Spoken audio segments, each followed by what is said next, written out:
Sehingga pertanyaannya kembali lagi, apakah ini yang diajarkan oleh Rasulullah di saat berpuasa, di bulan Ramadan yang suci, dan kepada orang yang lebih tua daripada kita? Ini tidak bertentangan dengan demo saat itu. Dalam video yang diunggahnya, dia pun tidak setuju dengan massa yang kita lihat di sini lebih dari 15 orang mengerumuni, menendangi, memukul, dan meneriakkan.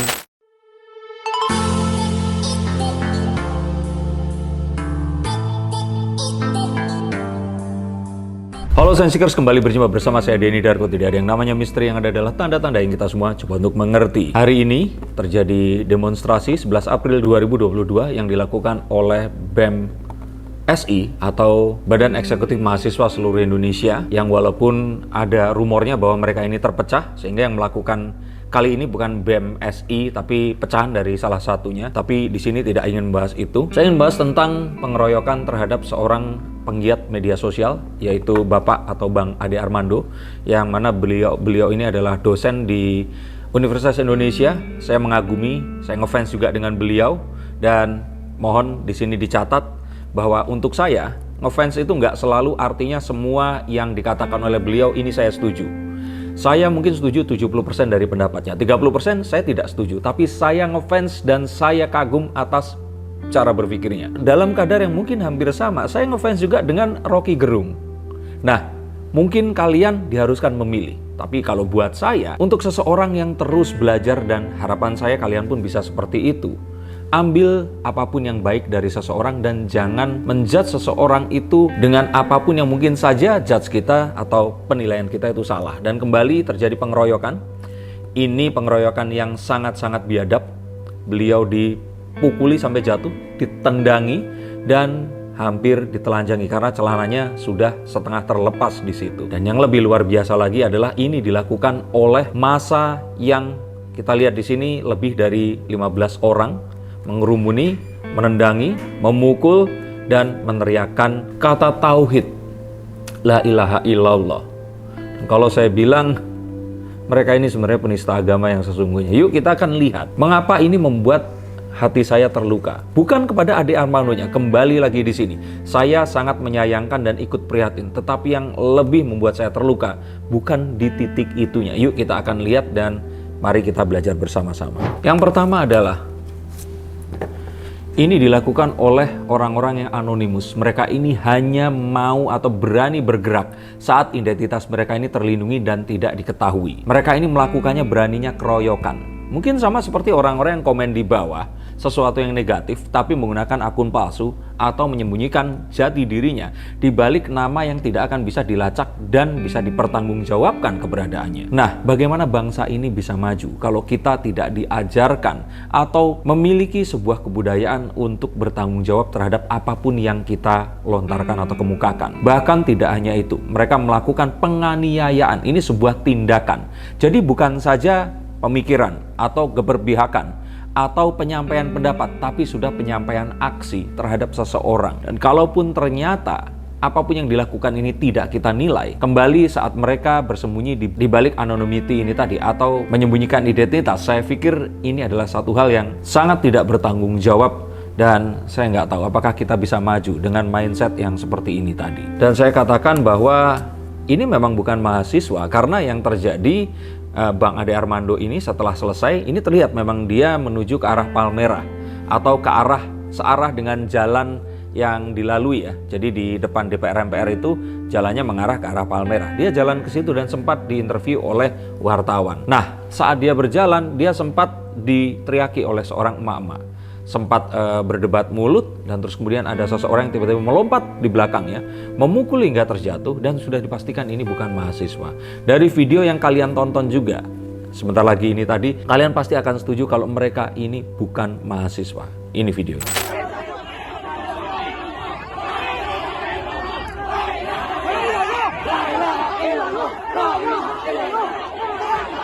Nah, kalian lihat kan, gak mungkin mahasiswa akan berperilaku seperti itu. Bahkan kalaupun ternyata disebut manusia, mereka ini bukan manusia karena yang dilakukannya ini tidak manusiawi. Oke, kalian mungkin akan berpendapat bahwa iya, dia Ade Armando mendapatkan azab dari Allah, akhirnya dia menuai kata-katanya. Tapi siapa kita berhak menghakimi seseorang melakukan sesuatu yang tidak manusiawi kepada satu orang yang lainnya? Apakah jika terus kemudian kita ternyata Muslim, Rasulullah mengajarkan hal yang serupa, maka kita akan tahu bahwa mereka ini tidak manusiawi, bahkan kalau boleh saya bilang, mereka ini lebih rendah daripada hewan atau binatang. Karena hewan ini baru akan menyerang jika mereka ini terancam. Saya pikir mereka nggak terancam jiwanya. Kalau ternyata ada dua orang yang berbeda pendapat, harusnya ini diselesaikan dengan cara yang tidak seperti itu. Oh, tapi Ade Armando ini dilindungi oleh rezim. Tetap saja, apakah jika itu dibenarkan, membenarkan kalian untuk melakukan penyiksaan kepada seseorang seperti itu? Nah, maka di sini saya sama sekali bukan berpihak kepada Ade Armando, yang walaupun saya juga berpihak karena saya pikir apa yang dilakukannya ini tidak bertentangan dengan demo saat itu.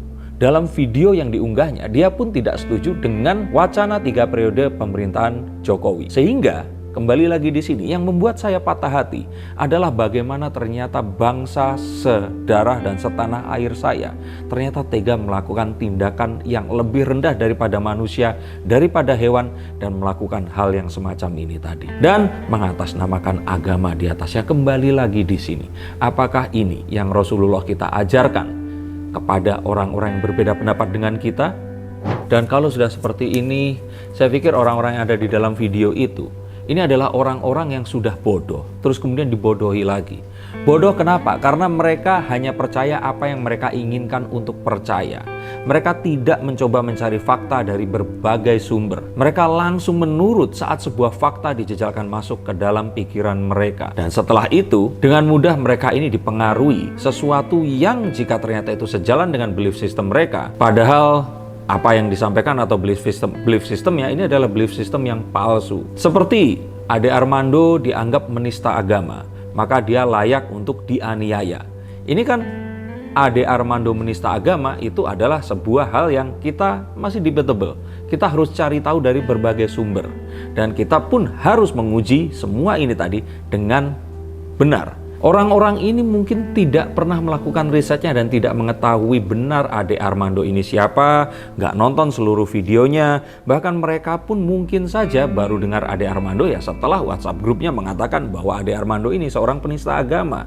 Nah, setelah mereka percaya ini, mereka mempercayai juga bahwa orang ini itu halal atau berhak dan bisa dianiaya. Dan mereka seakan-akan menggebuki maling.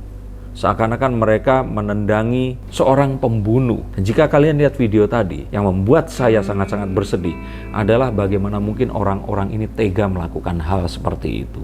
Bahkan kepada siapapun, seandainya pun orang yang dipukuli dan dianiaya ini berseberangan ideologi dengan saya sekalipun, atau melakukan perbuatan yang paling jahat sekalipun.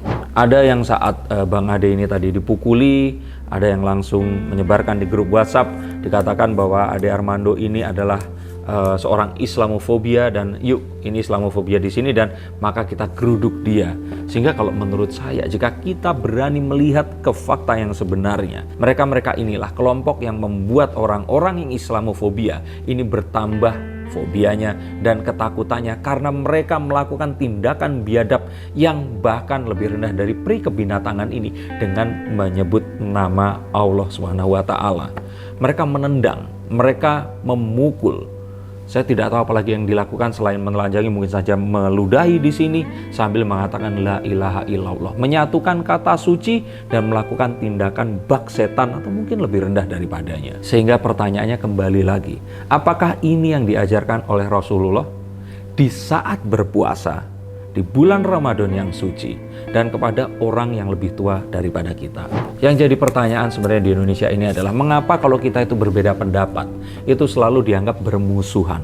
Padahal kalau kalian mau tahu, dalam strata akademis atau pendidikan, di akhir tingkat pendidikan apakah dia sarjana, pasca sarjana atau doktorat, kita diharuskan untuk menyimpulkan satu hal, di mana satu hal ini tadi akan dianggap lulus jika kita berhasil untuk mempertahankan pendapat kita di depan orang-orang yang berseberangan pendapat dengan kita atau diuji kebenarannya. Nah, apakah kalau saya bilang bahwa orang-orang ini nggak pernah sekolah makanya dia nggak pernah mengetahui hal seperti ini?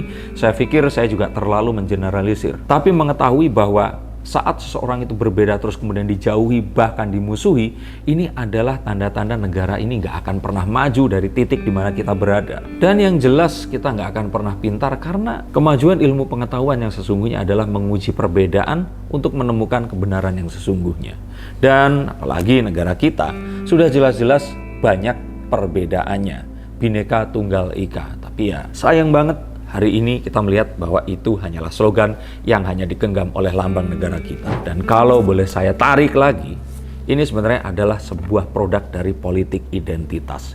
Bagaimana kesamaan berdasarkan gender, suku, ras, dan agama ini dipergunakan sebagai senjata untuk melegalkan apapun yang kita inginkan dan membuli atau menekan pihak yang tidak sependapat dengan kita. Dan saya yakin sekali penyebutan atau teriakan la ilaha illallah di sini bukanlah dilakukan oleh seseorang yang memang beragama, tapi mereka mengambil simbol-simbol keislaman, mengambil kata-kata suci untuk melakukan sesuatu yang biadab seperti ini. Dan yang lebih membuat saya di sini sakit hati bukanlah tentang Bang Ade Armandonya saja, tetapi orang-orang yang komen di situ. Terima kasih kepada mahasiswa. Kenapa nggak sekalian aja dibikin koma? Kalau seandainya sekalian Pak Jokowi gimana? Ini sesuatu yang sangat-sangat mengerikan, sangat-sangat memprihatinkan. Dan kemana kekuatan perbedaan dari negara kita ini? Karena jika terus seperti ini, maka selamanya kita akan jadi kacung negara maju dan hanya dimanfaatkan keberadaannya oleh mereka semua. Dan walaupun saya yakin video ini mungkin nggak akan punya penonton seperti saat saya membahas Torik dan Fuji atau Rizky Bilar dan juga Lesti, tapi saya yakin sedikit orang yang menonton akan merubah mindset mereka dan bisa menularkan kepada orang yang lain. Dimana saat kita ini bisa menerima perbedaan, mencoba untuk berdiskusi, mencari keseimbangan dan titik pengertian di antara perbedaan itu tadi, untuk bersama-sama maju dan tidak mengalahkan orang lain dalam perjalanan kita menuju kemenangan, maka inilah letak dari semua kemajuan ini tadi, dan akan membawa bangsa kita akan lebih baik lagi ke depannya. Karena saat kita bisa belajar dari perbedaan itu tadi, maka kita akan menemukan fakta baru, teknologi baru, pengertian baru yang akan kita adopsi untuk kemajuan bangsa ini. Tapi di atas semua itu, ini adalah pertarungan antara keinginan untuk menjadi lebih cerdas dan berwawasan versus kebodohan dan tidak pedulian. Karena saya yakin untuk orang-orang yang akan mencoba mencari tahu kebenaran dimanapun dia berada, mencoba untuk mengumpulkan informasi sebanyak mungkin dan tidak langsung percaya terhadap satu sumber info yang dijejalkan kepada benak kita, melawan sesuatu yang sifatnya menurut saja, hanya mendengarkan karena melihat simbol-simbol tertentu yang membuat hati kita percaya, atau kebodohan bahwa persetujuan itu didasari oleh kesamaan yang memang kita bawa sejak lahir. Oh, sesama orang Jawa, makanya saya percaya. Oh, kita sesama pembenci Jokowi, maka saya akan mau terima. Dan hal-hal yang lainnya yang membuat kita lupa bahwa di antara perbedaan ini tadi, jauh di dalam lubuk hati kita sebenarnya adalah semua manusia yang sama dan berbangsa Indonesia. Dan untuk itu, kalau saya pikir ini semua harus dibasmi.